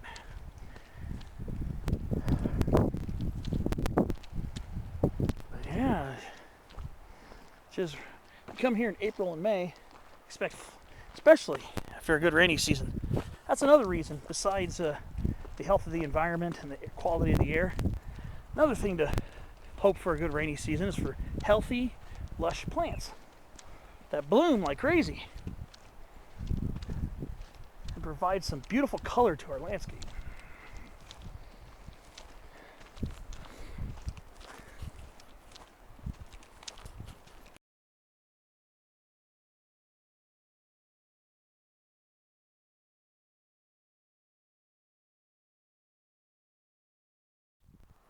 Ooh, just found another first in my line of plant observations.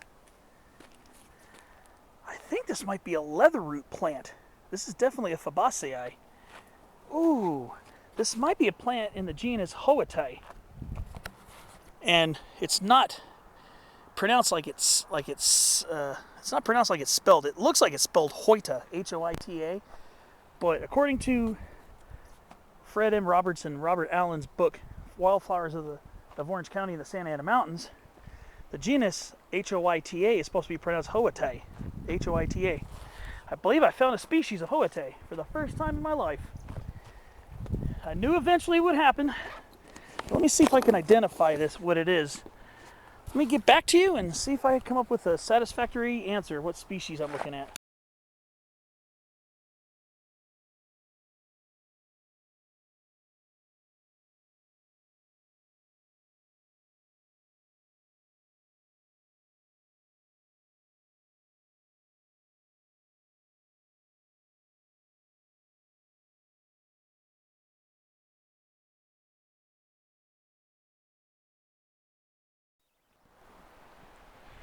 These Jeffrey pines are gorgeous.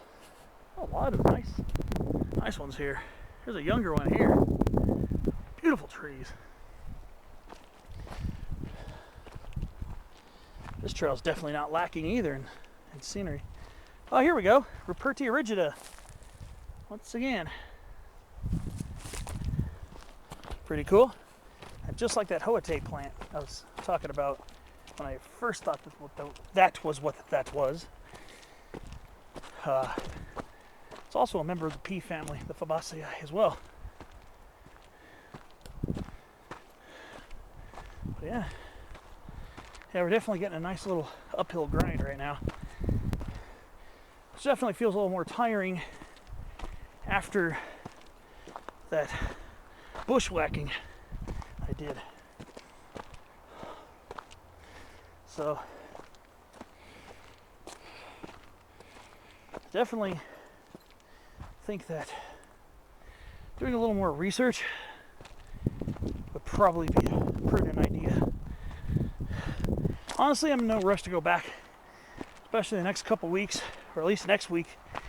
It's gonna be a lot warmer up here, and it ain't gonna be fun trying to do that in warm weather. I don't think so. I'll just enjoy these Jeffrey pines, thank you very much. All right. Looks like it's onward and upward for a while.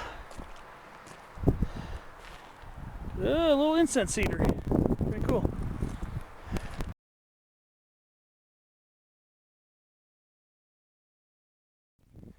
Yep. Still working my way up. Yeah, this is that elevation gain I knew we were gonna have coming back to Paso Picacho, because where I bottomed out was down by Cuyamaca Lake's level, which is just a little over 200 feet lesser in elevation than Paso Picacho. There's a beautiful coast live oak right here. The southern variety, of course, Quercus agrifolia variety oxyodania. Looking very beautiful. Beautiful young tree here. Nice to see. Lots of young coulters here too. Most of these I bet you are coulters. I saw one of these with a cone in it, and once I saw the cone I knew what was up. I mean, coulter pines are, unless they don't have any cones in them, if they don't have any cones in them, which is usually only when they're extremely young or rare otherwise, coulter pines are pretty easy to tell apart. That seems like I'm getting pretty close. I can see the patch of Jeffrey pines. I think that might be the patch in the campground. Luckily that campground was saved. I haven't spent a lot of time in Paso Picacho. Been there once before, and that was when I was doing a hike up to Cuyamaca Peak back in 2015. I parked in the day-use area and then kind of wandered a little bit aimlessly to get to Lookout Fire Road, which is not that far from it. I kind of wobbled around the edge of the campground near the highway, past some cabins and stuff, and then managed to find the trail. Or at that time, Lookout Fire Road, to get up there to Cuyamaca the first time. Of course, that was before I started filming these hikes. Oh, a little slippery there.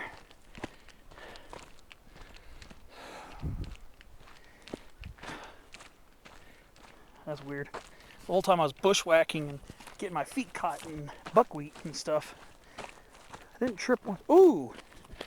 Ooh, a red velvet ant. Let's see if I can get footage of this beautiful guy. This is owl, actually her. Get footage of her. That's in the genus Dasimotilla. There are a few different species of red velvet ants, so I'm not sure what species this one is. There are a few species of the red ones, but it's in the genus Dasimotilla. And it's not really an ant, even though it looks like an ant. However, it's related to ants. However, it's a wasp. Technically, that's a wasp. That's a female. She's wingless. It's pretty cool. I haven't seen one of those in a while. Yeah, the females are wingless. And they're also called cow killers.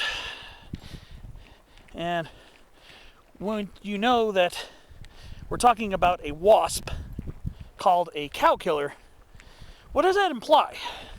It implies that it has a really nasty, painful sting. I don't know about the males. I don't know the males, if they can sting. That I don't know. But I know the females most certainly do sting. And that was a female. The males are supposed to have wings on them. So that was a female. I've never seen a male velvet ant.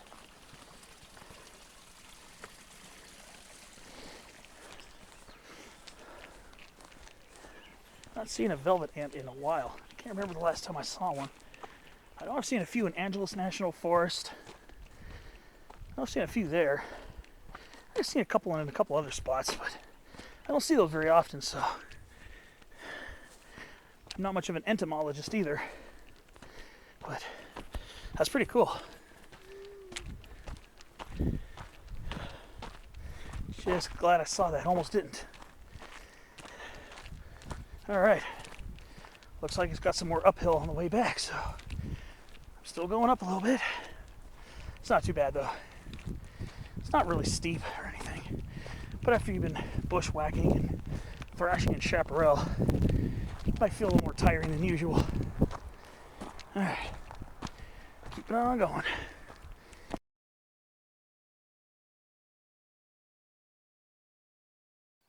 We're forested section. Right near the campground. You can see it.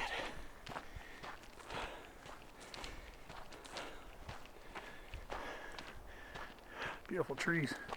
Jeffrey pines.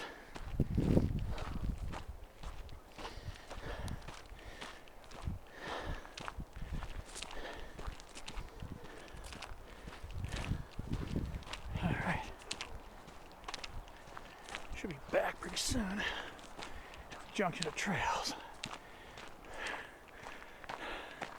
I can see right across the street. I'm kind of glad. Kind of getting tired now, but it was all worth it.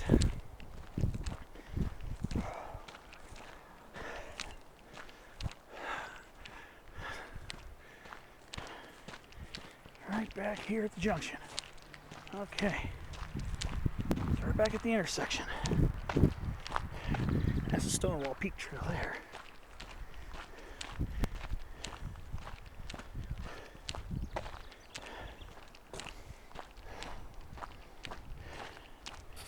Here was my first stop.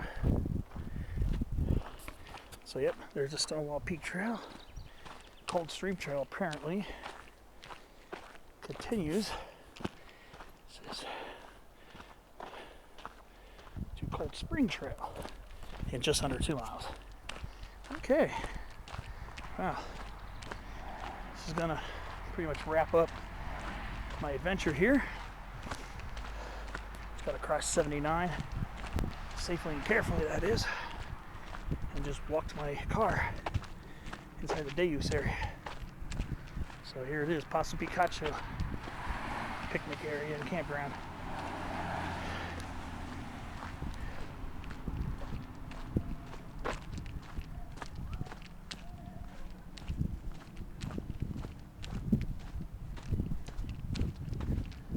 Crossing safely. Obviously looking both ways.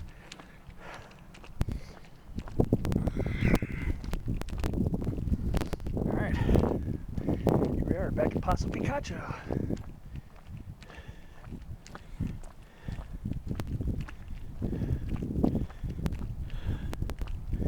Yeah, put my backpack down and get something to drink. Just relax for a little bit. It's gonna be time for me to head on. I think I see my car over there. Down there. Just enjoy this beautiful Jeffrey Pine Grove. Huh.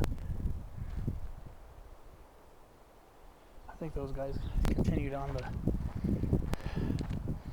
hiking trail. So there we are, back at beautiful Paso Picacho Campground. Oh, some nice healthy Jeffrey pines. Back here at 4,870 feet.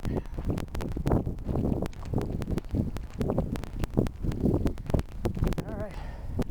Ooh, and a Stellar's Jay. Right to the base of that Jeffrey pine. Yeah, 2 weeks ago when I was here, I had them get pretty close. Let's see if I sit down for a few minutes, maybe it won't be in a rush to get out of the area. Yeah, not gonna get the good footage like last time. Oh well, that was at Green Valley Campground. All right, and I'm parked over there behind that white car. And this is gonna basically do it for my adventure. Thanks for watching my hiking adventure. Stonewall Peak and an attempt at Little Stonewall, which was unsuccessful. But sometimes you just got to know when to give up. I wouldn't say it's so much giving up in the sense of giving up and giving out, feeling defeated. I don't really feel defeated. I would love to have gotten up there, but I just at a certain point, I just didn't think it was worth trying to thrush, especially where I was. If there's supposed to be a relatively brush-free route to the summit block, then I just got to do my due diligence and really look into it in detail and go from there. Otherwise, it was still a really good adventure. Got to see my first speckled rattlesnake. And I'm here back at a nice, cool breeze blowing. The marine layer is starting to get real thick and blow over the mountain again. It's like last week. So, yeah, this is going to do it for me. Thanks for watching my adventure. It was really fun. I'd say I probably gained about 1,100 feet because I did make it a nice chunk of the way up to Little Stonewall before I turned around. Thankfully, wisely so. Sometimes I've been known to be very, very stubborn about things. Sometimes you just got to know when to give in and let it go. But yeah, I would say I was probably close to a 5-mile hike. Just that bushwhacking took almost as long as the hike itself. But yeah, about 1,100 feet climbing. Not bad. Pretty respectable. And that'll do it for this week. Next week, I don't really know what's going to happen because we're going to be in a much warmer weather pattern from seashore to mountain. So it might be a coastal canyon type of week where I hang out closer to San Diego. And I don't know. We'll see what happens next week, or maybe even take a break. I don't know. I think this is my 15th straight week. This is the longest streak I've ever had.